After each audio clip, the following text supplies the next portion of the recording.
Good morning. This is day 67 of the Daily Spark questions. It's Sunday, March 8th, by the way, and we just moved forward in time. We time traveled 1 hour, and I've got to go hurry up and set my clocks.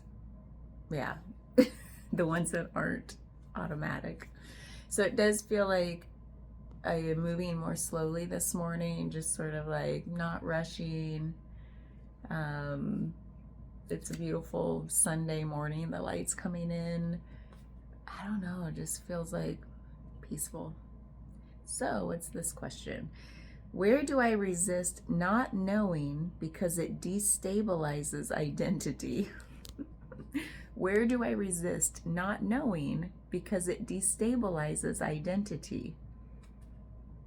I was in my morning pages this morning, I was writing about like my unconscious suppression of certain sensations in my body because they didn't feel good, and I sort of like recharacterized to them as something else, not as scary. And so, and all of that was happening like for years and years and years without my awareness. And so, as they, like in little bits and bits and bits, as I'm able to be with them, then more, it's almost like something down there. And I know this is how it works. This is how it works. I see it all the time. I've done it with myself for other sensations. And this time I'm like, yeah, this is how it goes. It's not scary. It's just surprising sometimes just how much is still revealing itself. And somehow it's related to this in my brain, but like the sensations will come up and I can be with them more and more and more. And then there's still more. It's almost like there's something inside going, oh, it feels safe to be seen again, to like be allowed, like to rise up. It's, oh, something feels safer in this container to like exist.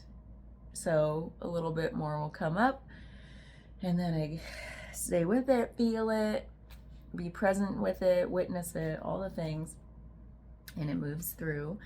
And then the next time it comes up, it feels like sometimes a little bit bigger, sometimes a little bit smaller, but the whole point is like it's more frequent now, like because my intention is, yeah, I'm ready to embrace this. I'm not going to suppress it anymore, and something inside must be witnessing that and saying, oh, okay, well then let's do this.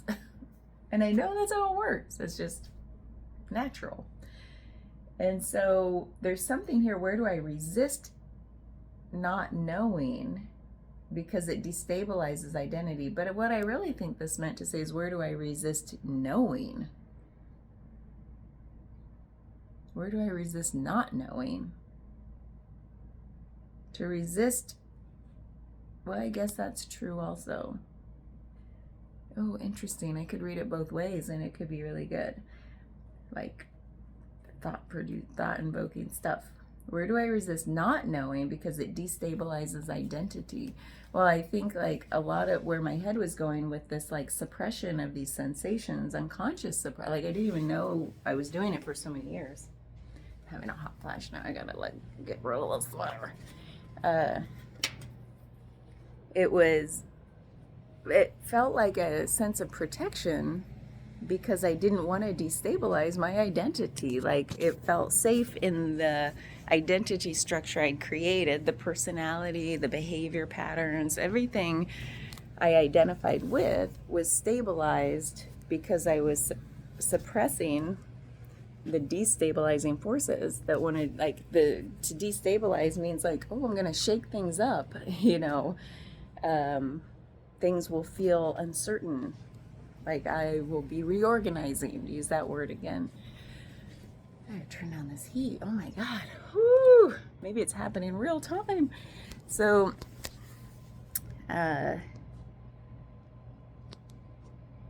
I think unconsciously I was resisting knowing this because I didn't have the tools. I didn't have the wherewithal to be present with the sensations that my body was keeping the lid on because they felt unsafe. And something intuitively in my system knew maybe this isn't the safest container yet to allow that to come up. Otherwise, it might be too destabilizing to the person, to the container, to the identity.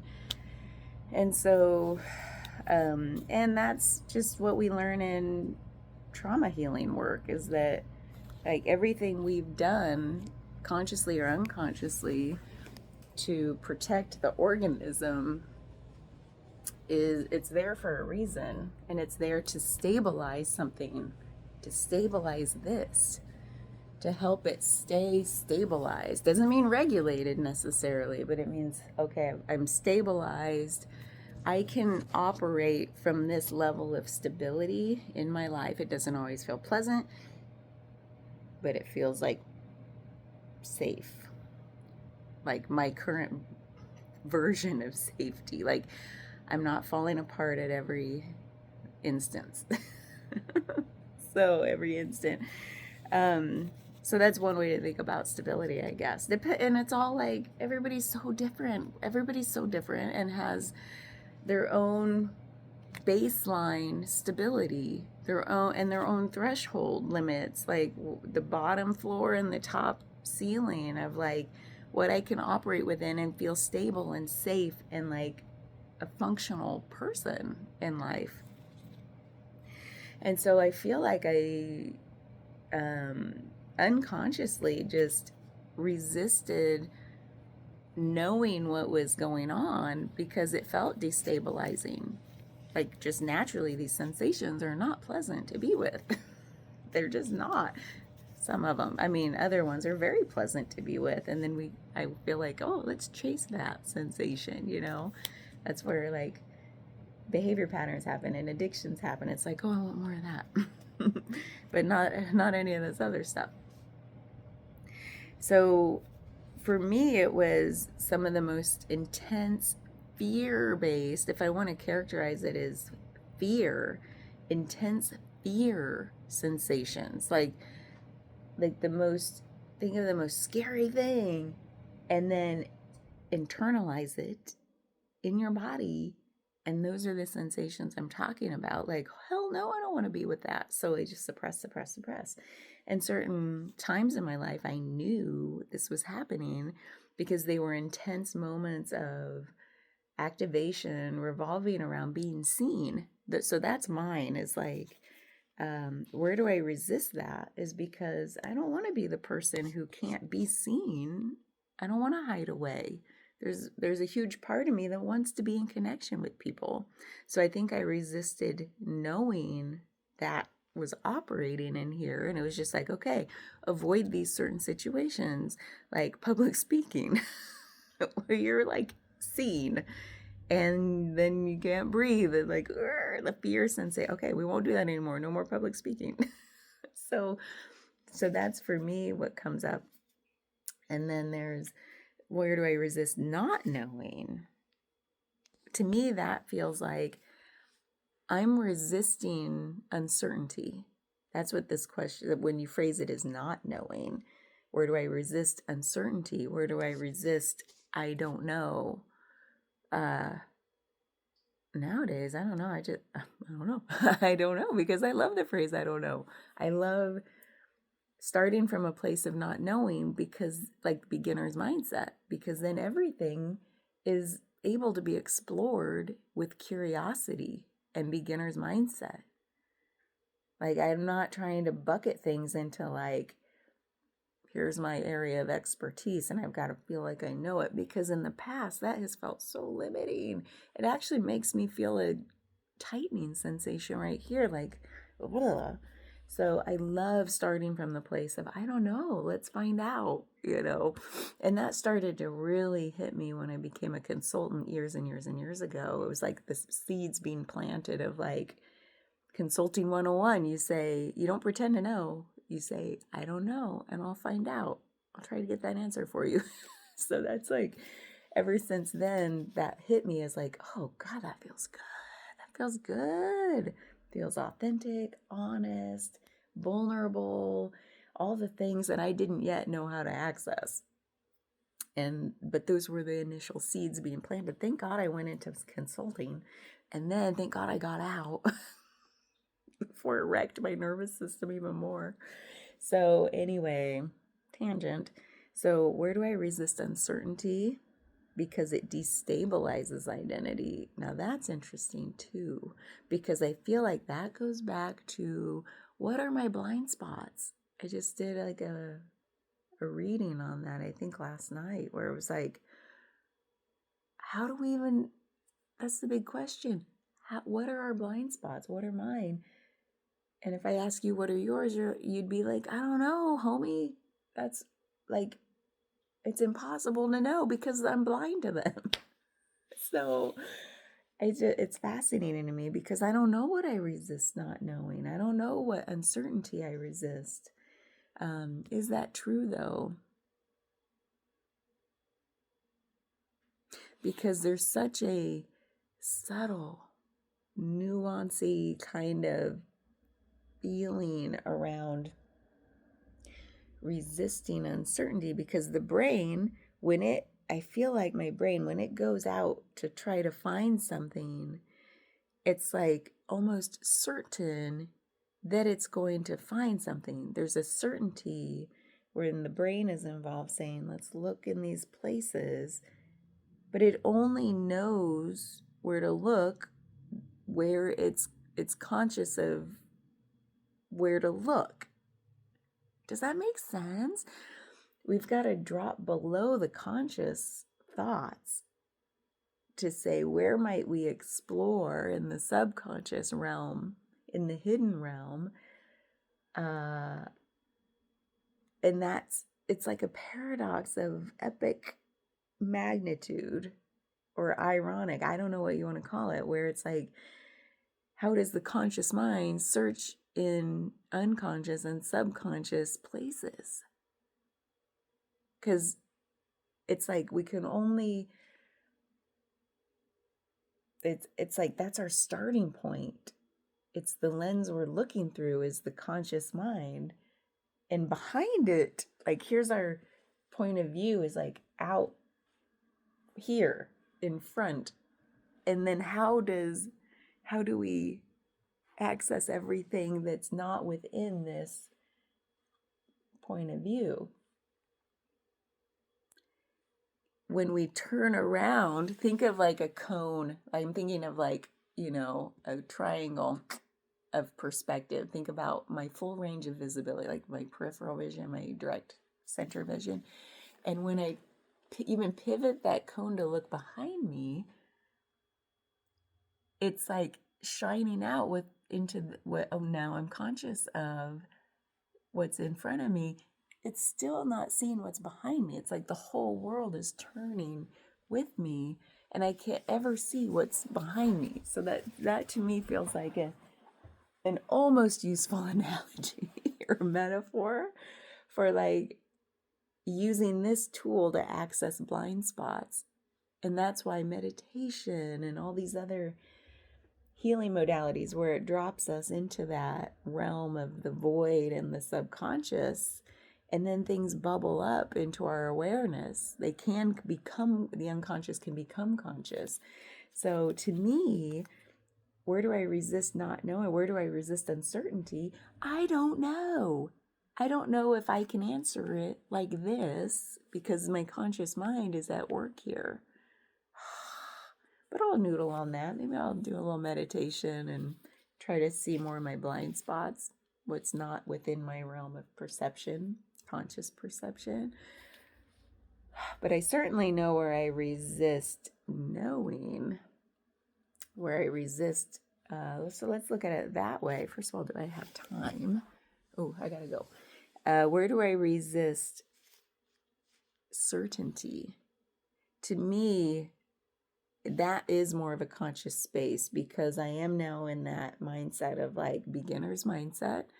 That's important to me. I know all like there's so many benefits to like starting from that place of not knowing. So I try to embrace uncertainty instead of resist. Like, I don't know where I'm resisting it still. Like, where do I gotta find certainty everywhere? Out of safety is where my mind goes.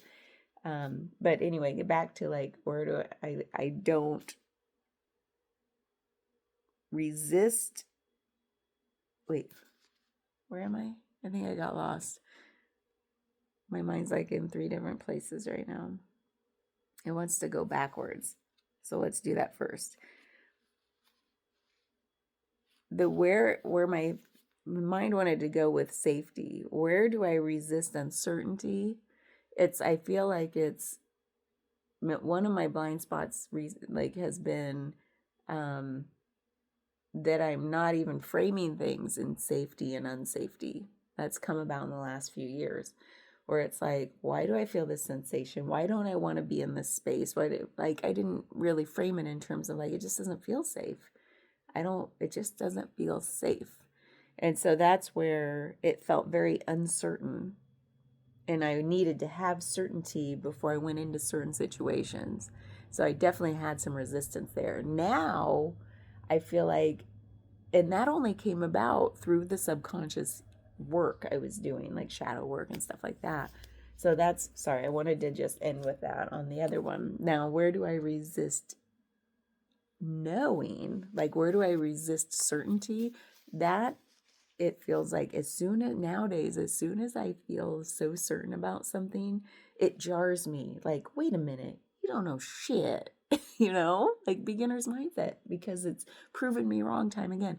It's the reason why every time I have a strong opinion coming up, it's not about, oh yeah, I'm right. It's more like, oh, let's look at that. Let's figure out why you feel so certain.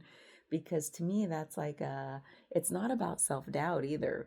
It's like, it's about, where am I trying to pin things down out of safety? Or something doesn't feel right with not being certain about this. So that to me is very skeptical. Like, it's a very sketch kind of feeling, like, oh, I see you. We've got some work to do. We've got some inquiry, because things aren't certain. Everything's a potentiality, a possibility in the quantum realm, So it's like, every time we try to pin something down, my opinion changes because I flip to the other side. I'm like, oh yeah, that's true also. So now, because I've seen that happen over and over and over in my life, I'm like, I don't trust my strong opinions, and I certainly don't trust them in other people. Now, I will go to certain teachers to get information, because if it resonates as true, and then it seems like I always sort of like break off and say, I got what I needed. The rest of you that's so certain, like you've gone off my deep end, like you might still be safe there, but I'm like, you're a little too dug into that idea, where it feels like you're excluding so much other potential you could explore in your idea.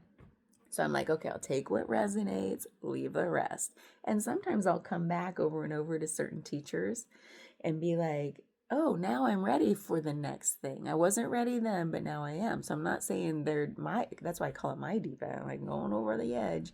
That's my edge, my learning edge. And it's like, there may be something there that's worthwhile, but it's not right now.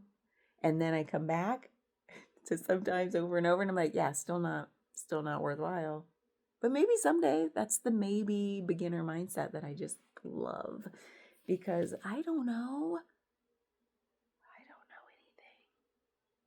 I don't know a damn thing enough to like hold it so dear and solid in my awareness that I won't let it budge. I won't. So I feel like that, well, let's just end with this. This goes back to, like, somebody said it really eloquently one time, and I won't do it justice, but it's like, let's just allow things, like, set things free. I know I've said this before because I love it so much. Like, let's just set everything free to be what it wants to be. People, especially, ideas. teachings. Like, just set everything free to be what it wants to be. Set nature free to be what it wants to be. Like, when we hold something so solid, like it's got to be this way, oh man, so limiting. So let's set everything free, especially our own minds. Bye.